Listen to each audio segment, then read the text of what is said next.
When I became a man, I put away childish things. But before I became a man, I didn't always fit the shoes of a king. I was a child trying to find his way. And the toys I played with kept my eyes occupied and left my mind in a lustful, boyish frenzy.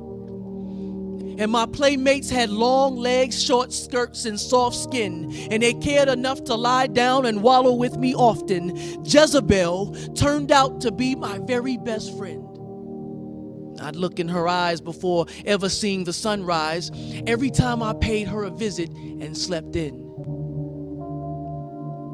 Before I became a man, I saw how God made Adam from dust. So likewise, I tried to make love out of lust. I didn't know any better. I was taught by example, let your mouth spit game, but never let your heart say much. I treated his daughters like beauty pageant contestants, and there would be zero return on their investments, and Proverbs 31 was never a criteria for my selections. Mind you, this was before I became a man. This was about the time that I took notes from a father figure who really didn't know how to be a father. Go figure. About the time that mom was a punching bag because he was too afraid to take his frustrations out on the world instead by simply enduring affliction. Yet, during addiction, he could go 12 rounds against the most violent screams of, "Stop! Stop!"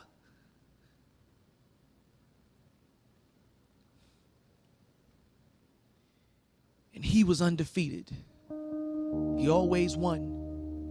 And I would stand in plain sight, hoping Daddy sees. Because all I could say at the time was, "Daddy, please." Mom didn't deserve what she got just because she didn't satisfy Daddy's needs. Before I became a man, I would unlock Daddy's curse, free myself, and throw away Daddy's keys. I allowed anger to set up a construction company inside. And bitterness never rested. It left no time wasted. And whether Daddy loved me or not, all I could regurgitate was hatred. I became allergic to showing any form of compassion. Before I became a man, I was much shorter.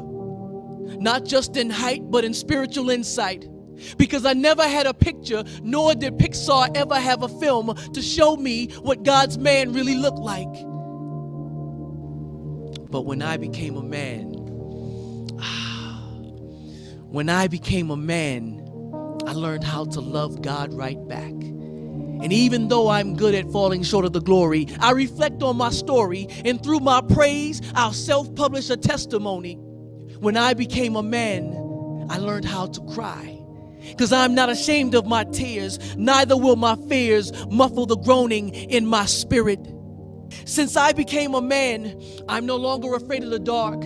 I'll wrap my fingers around James 5:16, confess, pray, and heal my heart. I've discovered that there are medicinal qualities down the corridor of introspection.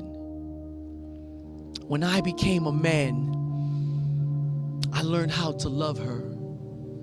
My Esther, my Ruth. I learned to honor her like she was Jesus' mother, because one day she'll be pregnant with the seed that will transport my legacy, so that my God and my name would both have longevity even after they bury me. I couldn't love her before because I wasn't able. My insecurities and my perfectionism had me looking at the next best player checking in at the scorer's table. How could I possibly be her covering as an umbrella with holes in it? But I learned to love her like I oughta, because I want him to be my father and my father-in-law, since that's his daughter. When I became a man, I learned to love my brother. I'll share my heart, my hug, and my hallelujah.